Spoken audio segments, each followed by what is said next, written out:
नाज़रीन welcome back. Break के बाद वहीं से अपनी बात को कंटिन्यू करते हैं। डॉक्टर साहबा हमें बता रही थी डॉक्टर आयशा कि इसकी अलामात जो हैं वो लेट में आना शुरू होती हैं और कौन सी अलामात होती हैं, मज़ीद इसी पे बात करते हैं। आपने मुझे क्वेश्चन किया था कि होम्योपैथिक मेडिसिन में हम क्या चीज़ यूज़ कर सकते हैं। इसमें सबसे पहले हमारे पास जो बेसिक मेडिसिन आ जाती है ना, अगर पेशेंट ये कंप्लेन कर रहा है कि हैवी ब्लीडिंग है, साथ वो बहुत ज़्यादा एनीमिक हो रहा है, तो हम वहाँ पर फेरम फॉस का इस्तेमाल करते हैं, जो कि बहुत अच्छा रिजल्ट करती है कि पेशेंट की ब्लीडिंग को भी थोड़ा सा स्लो करती है, क्योंकि ये हमारी बेसिकली मेडिसिन ही इसलिए है कि ये ब्लीडिंग को स्टॉप करती है। ठीक।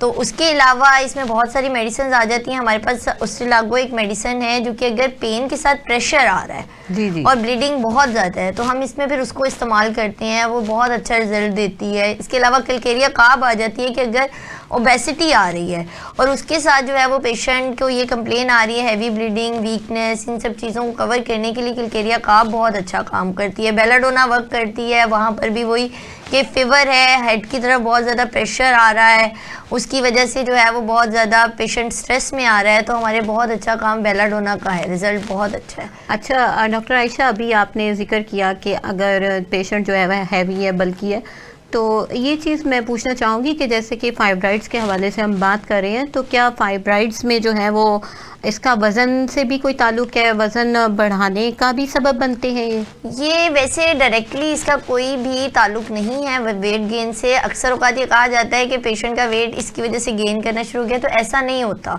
उसका रीज़न ये आ जाता है, उसमें काफ़ी सारे जो है वो आगे से हमारे पास रीज़न्स होते हैं, कुछ लिंक कर रही होती हैं चीज़ें, जैसे कि कुछ की हिस्ट्री में होता है कि पेशेंट जो है वो हिस्ट्री, फैमिली हिस्ट्री के साथ चल रहा होता है, वो ओबेसिटी लेकर चल रहा होता है। अच्छा, उसकी वजह से ओबेसिटी हो जाती है, या फिर जो है वो पेशेंट को अक्सर ये देखा गया है कि हार्मोनल इम्बैलेंस, एस्ट्रोजन प्रोजेस्टेरोन की प्रॉपर वर्किंग ना होने की वजह से पेशेंट का वेट गेन होना शुरू हो जाता है।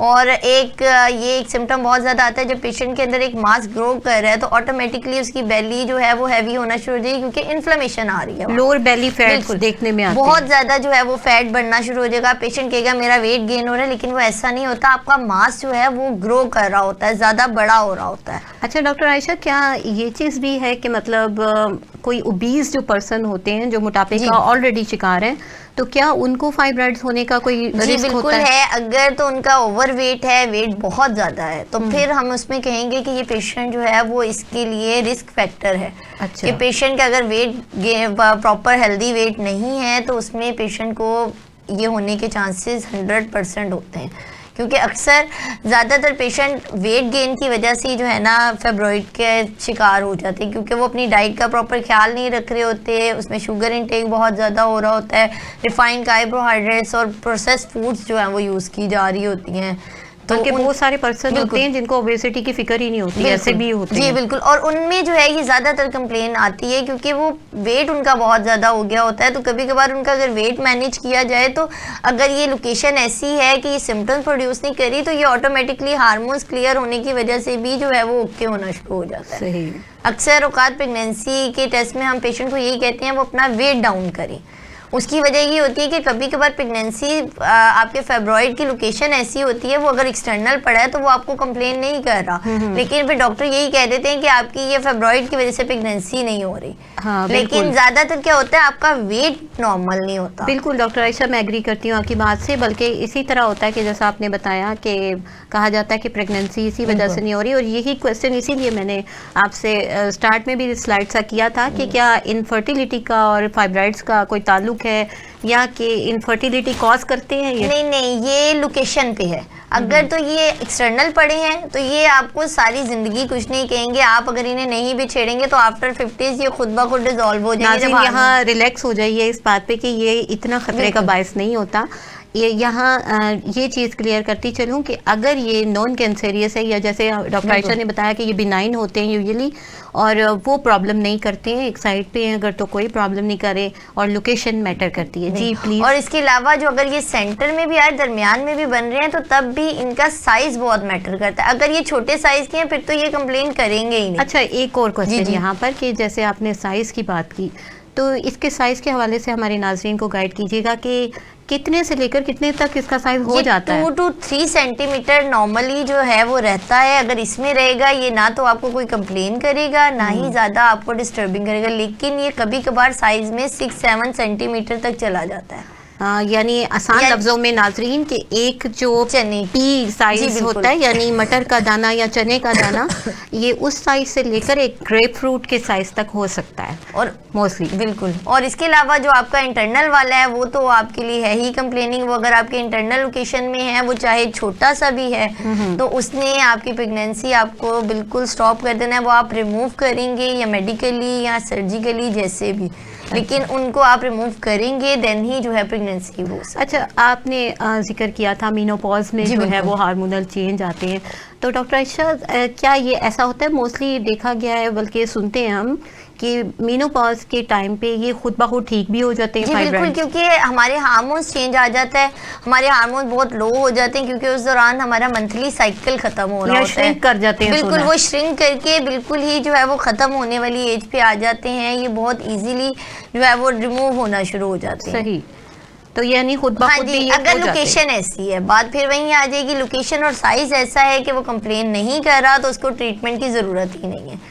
लेकिन जहाँ पर ये सिम्टम्स प्रोड्यूस कर रहा है, इसको फ़ौरन से जो है वो ट्रीट करना बहुत ज़रूरी है। अच्छा डॉक्टर आयशा, कोई मतलब डाइट का भी इसका रोल है? यानी कि कोई ऐसी डाइट है जो वजह बनती है इनकी कि डाइट से कोई ताल्लुक नहीं है? जो है ना हमारी वो ये आ जाते हैं रिफाइंड कार्बोहाइड्रेट्स, इस तरह की जो डाइट है वो बहुत ज़्यादा, यानी जो प्रोसेस्ड फूड्स हैं और शुगर इनटेक। अच्छा। क्योंकि आपको पता है शुगर इनटेक की वजह से वेट गेन होगा, और वेट गेन होगा तो हार्मोन डिस्टर्ब होंगे, और उसके बाद जो है आपको फाइब्रॉइड, क्योंकि ये एक साइकिल है, ये आपको एकदम से जो है नहीं होता। आपके हार्मोन डिस्टर्ब करते हैं, आपका मेंटल स्ट्रेस बढ़ता है, आपकी बॉडी में चेंजेस आते हैं, देन कोई ना कोई मास, कोई ना कोई चीज़ कहीं ना कहीं ग्रो कर जाती है। उसमें ये भी हो सकता है आपको ओवरियन सिस्ट हो जाए फाइब्रॉइड की जगह, लेकिन वो आपके वेट गेन के साथ साथ आपको कंप्लेन करना शुरू कर देता है।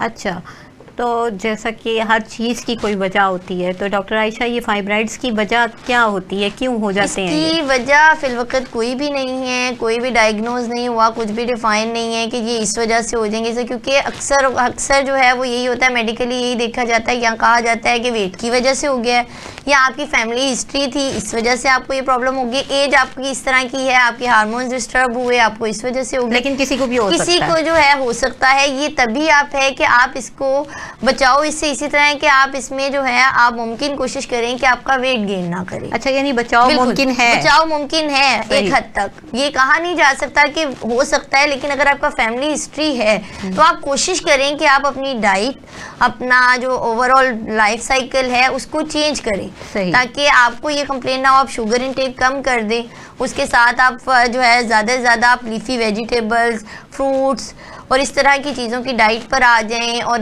अपनी डाइट में जो है वो हल्दी का इस्तेमाल अगर आप करते हैं तो उससे भी कहते हैं कि आपकी बॉडी में इस तरह के जो जर्म्स या कुछ इस तरह की चीज़ें प्रोड्यूस कर रही होती है, एंटीसेप्टिक है, वो आपको वो उसको स्टॉप कर देता है, वो उसको बढ़ने नहीं देता। चलिए, ये तो हो गई हल्दी जी। डॉक्टर आयशा, आप होम्योपैथिक के हवाले से हमें बताइए कि कौन सी ऐसी मेडिसिन हैं जो कि एंटीसेप्टिक के तौर पे भी काम करें और एंटीबैक्टीरियल भी काम करें, और ये जो है इन्फेक्शन नहीं हो और ये सिलसिला बेटरमेंट की तरफ आए? हम उसमें जो है हम ज़्यादातर जो है अपने वो यूज़ कर सकते हैं, उस्टिलेगो को यूज़ कर सकते हैं। हमारे पास मिलीफोलियम आ जाती है एक मेडिसिन, जो उसमें ब्लीडिंग को होने नहीं देती, या आपकी बॉडी में इक्नेशिया एक मेडिसिन आ जाती है जो आपकी बॉडी को, ब्लड प्यूरिफायर है वो हमारा, वो आपके ब्लड को जब प्यूरिफाई करता है तो वो ऑटोमेटिकली जो है वो आपकी ब्लड प्यूरिफाई रहता है, उससे आपके बॉडी में एक्स्ट्रा जर्म्स जो है वो नहीं बनते, तो उसकी वजह से आपको ऐसी कोई भी एक्स्ट्रा कंप्लेन नहीं। सही नाज़रीन, जैसे डॉक्टर साहिबा ने बताया हमें कि समटाइम ऐसा होता है कि पेशेंट अनीमिक भी हो जाता है, और यूट्राइन ट्रबल्स की वजह से उसको लोअर एब्डोमिनल पेन्स होती हैं या बोझ का एहसास होता है। इस सिलसिले में एक मेडिसिन और आपसे शेयर करती चलूँ, जो हमारी एलेट्रिस मेडिसिन है, एलेट्रिस फेरिनोसा, बहुत ज़बरदस्त काम करती है यूट्राइन फाइब्राइड्स के सिलसिले में। लेकिन जैसा कि अभी मैंने शेयर की एक मेडिसिन, और डॉक्टर साहिबा ने हमें बहुत अच्छी मेडिसिन के हवाले से बताया, एक चीज़ आपको कहती चलूँ जो हमेशा कहती हूँ कि सेल्फ मेडिकेशन से परहेज़ करें, खुद से मेडिसिन बिल्कुल इस्तेमाल नहीं करें, किसी काबिल डॉक्टर से रुजू करके और फिर ही मेडिसिन का इस्तेमाल कीजिए ताकि आप पूरी तरह मुस्तफ़ीद हो सकें। अच्छा डॉक्टर आयशा, अभी हमने डाइट के हवाले से बात कर रहे थे, तो आपने बताया कि कार्बोहाइड्रेट्स जो है वो अमल दरामद होते हैं इस सिलसिले में किसी ना किसी तरह। तो कोई ऐसी बेनिफिशरी डाइट्स हों जो कि फ़ायदेमंद, कोई फ्रूट्स हो जो ख़ास तौर पे जो है यानी हार्मोन्स के लिए बेटरमेंट लाएं, या यूँ कह लीजिए कि फाइब्राइड्स को कम करने के सिलसिले में कुछ बेटरमेंट आ सके? इसमें हमारे पास जो है ना वो फ्रूट्स में ज़्यादातर यही होता है कि आप सीजनल फ्रूट्स जो मौजूद हैं आपके, आप उनको इस्तेमाल करें। उनमें ये होगा कि कुछ एंटीऑक्सीडेंट होंगे, कुछ इस तरह के होंगे, जैसे कि उसमें विटामिन डी की वाफिर मिकदार होगी, वो भी आपके फाइब्रॉइड्स को बहुत हद तक जो है वो कंट्रोल कर लेता है, क्लियर कर लेता है। ओमेगा 3 अगर आप इसको इनटेक में रखते हैं अपने, तो ये बहुत अच्छा काम करता है। ये आपके फाइब्रॉइड्स को साइज़ को बढ़ने नहीं देता, और आपकी जो है अगर इसको स्लिंग करना हो तो उसमें भी बहुत अच्छा रिजल्ट देता है। इसके अलावा आप वाटर का इंटेक बहुत ज़्यादा करें, पानी का इस्तेमाल करें इतना कि पानी आपको जो है वो हाइड्रेटेड रहेंगे आप, तो उतना ही ज़्यादा आपकी बॉडी जो है वो वर्किंग बेहतर करती रहेगी। ठीक हो गया।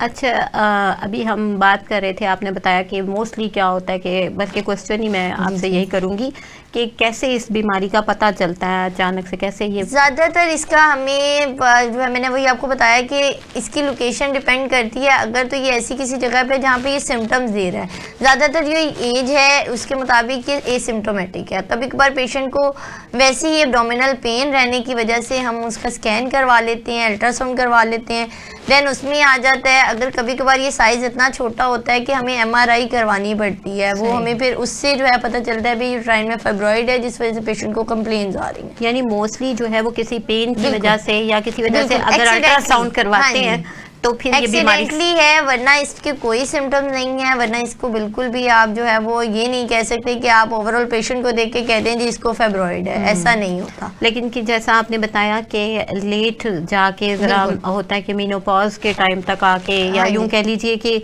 एक टाइम से अगर मौजूद थे, उनकी ग्रोथ हो गई, तो तब सिम्टम्स सामने आते हैं। वो सिम्टम्स भी जरा क्लियरली हमारे नाज़रीन के लिए बयान कर दीजिए कि क्या होता है। इसमें जो है जब आपके वो साइज बढ़ जाएगा और आपके इंटरनल एरिया में होंगे, तो उसमें फिर क्या है, सबसे पहला सिम्टम आपके पास पेन है, जो कि बहुत ज़्यादा डिस्कम्फर्ट पेन होती है, क्योंकि ये डीजनरेट कर रहे होते हैं, ये बढ़ रहे होते हैं, उसकी वजह से पेशेंट कुछ खवातीन में बहुत ज़्यादा पेन रहने, यानी पेट के निचले हिस्से में दर्द होगा बहुत ज़्यादा। उसके अलावा आपका जो मंथली साइकिल है वो बहुत हैवी होगा, प्रोलॉन्ग होगा, मंथ टू मंथ आपको स्टॉपेज नहीं होगा, उसमें आपको एनीमिक होना शुरू हो जाएंगे, लेकिन उस तरफ से आपको कंप्लेन होती रहेगी। क्लॉट्स आना शुरू हो जाते हैं, आपको इंटरकोर्स पेनफुल हो जाता है, आपको जो है आप इसमें प्रेगनेंसी कॉज नहीं होती क्योंकि ब्रीडिंग डाउन सेंसेशन होती है, एक मास अंदर पड़ा है ऑलरेडी, आप कभी कभार प्रेगनेंसी जो है वो इसमें कंसीव नहीं हो पाती। ठीक हो गया। उसके अलावा आपको यूरिन और स्टूल पास करते हुए भी जो है वो कंप्लेन रहती है। इसमें अगर प्रेगनेंसी कंसीव हो जाए और लोकेशन ऐसी है तो कभी कभार मिसकैरेज हो जाता है। उसके अलावा जो है अगर तो ये प्रेगनेंसी पेशेंट के साथ चल जाए, इस फाइब्रॉइड के साथ चल जाए, तो वो आपको प्री लेबर पेन जो है वो स्टार्ट हो जाती है कि बेबी की डिलीवरी बहुत जल्दी हो जाती है। कुछ फीमेल्स की माशाल्लाह प्रेगनेंसी फाइब्रॉइड्स के साथ भी प्रॉपर जो है वो नॉर्मल हो जाती है। साइज पे डिपेंड करता है, अगर साइज छोटा है, फाइब्रॉइड ने इतनी ज़्यादा जगह नहीं ली हुई, तो बेबी की ग्रोथ और वो सारी चीज़ें डिस्टर्ब नहीं होती, जिससे वो इजीली प्रेगनेंसी चल जाती है। लेकिन वही बात है, अलामात आती नहीं है, वो बहुत डिले लेट, अक्सर मीनोपॉजल एज में आकर पेशेंट कंप्लेन कर रहा होता है भी कि मेरे पीरियड्स बहुत हैवी हो गए हैं, जबकि अब तो बंद होने चाहिए। या यूँ कह लीजिए कि मेरे ख्याल से कि उसकी ग्रोथ कुछ ज़्यादा बहुत हो गई हो, क्योंकि अगर वो 20s की एज में बन गया, 20 to 25 की एज में, तो फिर जाहिर सी बात है 30-45 की एज में जाकर उसने बढ़ना ही है, क्योंकि हम अपनी डाइट को कंट्रोल नहीं करते, हमारा वेट बढ़ रहा है, वो सारी चीज़ें हो रही हैं, तो उसके साथ साथ वो आपका जो है वो उसकी ग्रोथ बढ़ती जाती है, जिसकी वजह से जो है वो कंप्लेनिंग होता जाता है। अच्छा डॉक्टर आयशा, फाइब्राइड्स की बात हुई हमने, इसके हवाले से वजूहात भी आपने बताई, और रिस्क के हवाले से भी लिटिल बिट बात हुई हम लोगों की कि रिस्क भी होता है, जैसा कि प्रेगनेंसी का आपने बताया कि प्री मेच्योर भी बर्थ होती है, ऐसा भी होता है। अच्छा, तो हमें ब्रेक का कहा जा रहा है, मिलते हैं ब्रेक के बाद।